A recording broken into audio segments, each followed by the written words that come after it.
बच्चों, आज मैं आपको केंद्रीय प्रवृत्ति के माप के बारे में बताऊंगी। केंद्रीय प्रवृत्ति के माप को इंग्लिश में मेजर्स ऑफ सेंट्रल टेंडेंसी कहते हैं। केंद्रीय प्रवृत्ति के माप 3 हैं। मीन को हिंदी में मध्यमान कहते हैं। मीडियन को हिंदी में मध्यांक कहते हैं।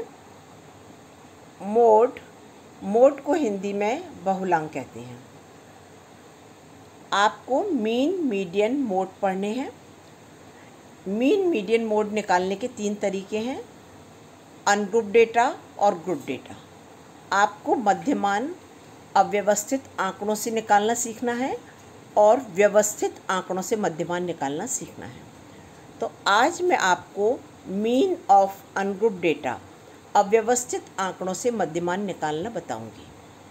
अव्यवस्थित आंकड़ों से मध्यमान निकालने का फॉर्मूला है मीन बराबर सिग्मा एक्स अपॉन एन।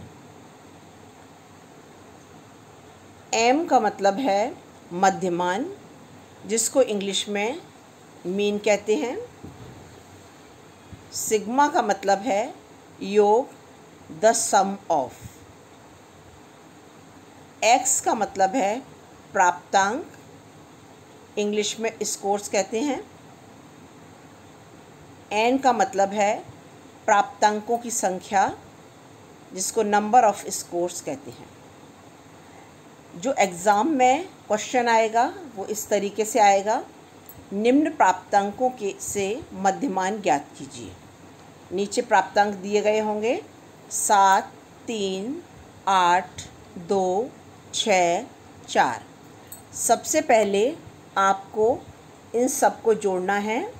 7 और 3 10, 10 और 8 18, 18 और 2 20, 20 और 6 26, 26 और 4 30।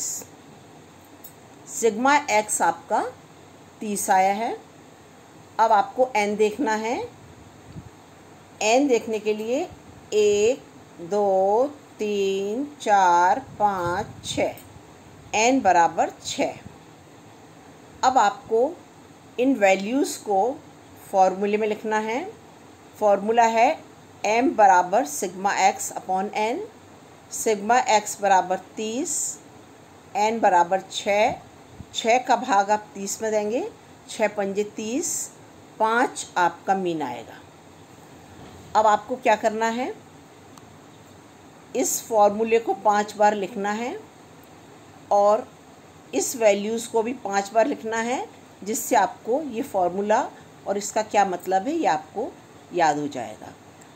आज की क्लास में बस इतना ही। नेक्स्ट अगली वीडियो में।